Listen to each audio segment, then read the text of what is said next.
Bonjour. Après l'IP pour information préoccupante, voilà une seconde vidéo consacrée cette fois au signalement, mais uniquement celui qui est visé au Code de l'action sociale et des familles et qui concerne les professionnels qui apportent leur concours à la protection de l'enfance et non le grand public qui lui aussi peut tirer la sonnette d'alarme en composant le 119. Comme je l'explique aussi en introduction à l'autre vidéo, celle sur l'IP, celle-ci provient d'une formation sur le secret professionnel et les signalements de toute nature, donc aussi ceux prévus au code pénal. Cette formation de l'Institut de droit pratique se destine au secteur social, médico-social et sanitaire, la présentation PowerPoint, plus précisément, plus spécialement, aux travailleurs sociaux. C'est pourquoi j'y fais parfois référence dans le texte et les titres, mais ces signalements concernent tous ceux qui apportent leur concours à la protection de l'enfance. Sachez aussi que je consacre une vidéo plus longue à la levée du secret par les professionnels de santé que vous retrouverez sur cette chaîne. Voilà, je m'éclipse, du moins en images. Place à l'extrait de la présentation PowerPoint consacrée au signalement en matière de protection de l'enfance, en commençant par le signalement au parquet, au procureur, par les services du département, puis par tous les travailleurs sociaux. Mais cela s'applique aussi aux professionnels de l'éducation, du sanitaire ou du médico-social. Le signalement au parquet par les services du département. Lorsque le danger ne relève pas du risque ou de l'hypothèse, mais est avéré, lorsqu'un enfant est maltraité, ou lorsque toute coopération avec la famille s'avère impossible, ou encore lorsque d'autres mesures ont échoué, la sonnette d'alarme a tiré, n'est alors plus l'information préoccupante, mais le signalement au procureur de la République.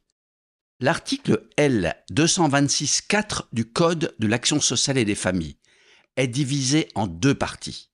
Nous ne ferons que brièvement rappeler la première, car elle ne concerne que les services de l'aide sociale à l'enfance et que tous les professionnels de l'ASE le connaissent sans doute par cœur, tout comme ils connaissent par cœur l'article 375 du Code civil qui décrit sommairement le danger ou le risque de danger, comme nous l'avons vu.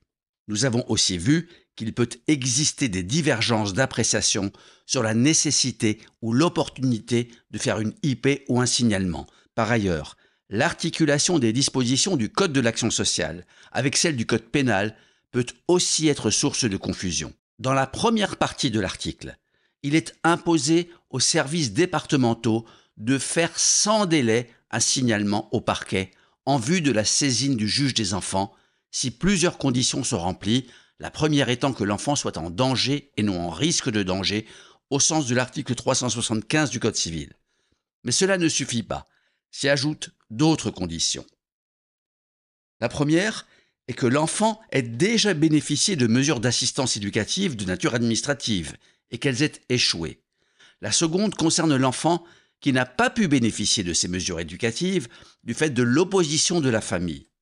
Mais cela ne suffit toujours pas. Il faut en plus que le danger déjà mentionné au début de l'article soit grave et immédiat, notamment en cas de maltraitance, une hypothèse formellement ajoutée à cet article par une loi du 14 mars 2016.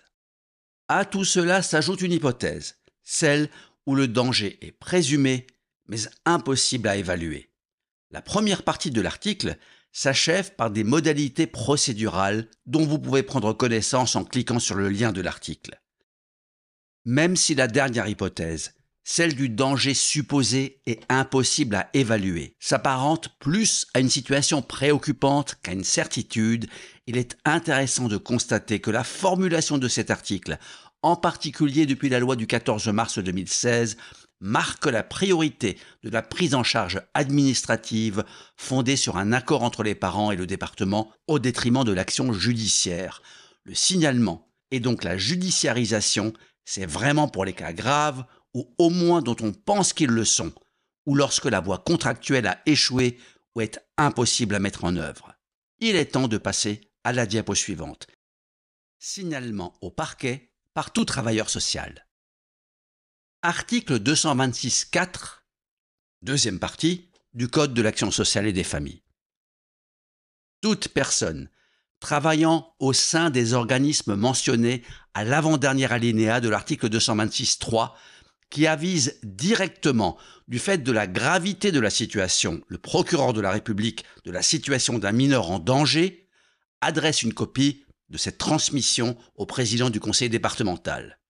Lorsque le procureur a été avisé par une autre personne, il transmet au président du conseil départemental les informations qui sont nécessaires à l'accomplissement de la mission de protection de l'enfance confiée à ce dernier et il informe cette personne des suites réservées à son signalement dans les conditions prévues aux articles 41 et 42 du Code de procédure pénale. Voilà pour la deuxième partie de l'article L226-4 du CASF. Comme il fait référence à l'avant-dernier alinéa de l'article L226-3, voyons ce que dit cet article, je cite, « Les services publics, ainsi que les établissements publics et privés susceptibles de connaître des situations du mineur en danger ou qui risquent de l'être, participent au dispositif départemental. Le président du conseil départemental peut requérir la collaboration d'associations concourant à la protection de l'enfance. » Fin de citation. Premier commentaire. L'obligation de signalement concerne cette fois les services publics ainsi que les établissements publics et privés susceptibles de connaître des situations du mineur en danger ou qui risquent de l'être. Vulgairement, on peut dire que le législateur ratisse large, puisque tous les organismes sont concernés, qu'ils soient privés ou publics. Mais la loi ne met pas l'obligation de signalement, comme d'ailleurs celle de faire une IP, à la charge de l'organisme ou de l'institution, mais des personnes qui y travaillent. Est-ce à dire qu'un travailleur social pourrait passer outre un blocage de sa hiérarchie ? La formulation des articles du Code de l'action sociale et des familles relatifs à l'IP et au signalement le laisse penser, mais les pratiques, notamment au sein des administrations et services publics, sont parfois différentes. Pour le reste, l'article 226-4 du Code de l'action sociale et des familles édicte quelques règles de procédure relatives à la circulation de l'information entre le signalant, le département et le parquet, donc le procureur de la République, et des suites pénales que celui-ci peut engager dans les conditions prévues au Code de procédure pénale.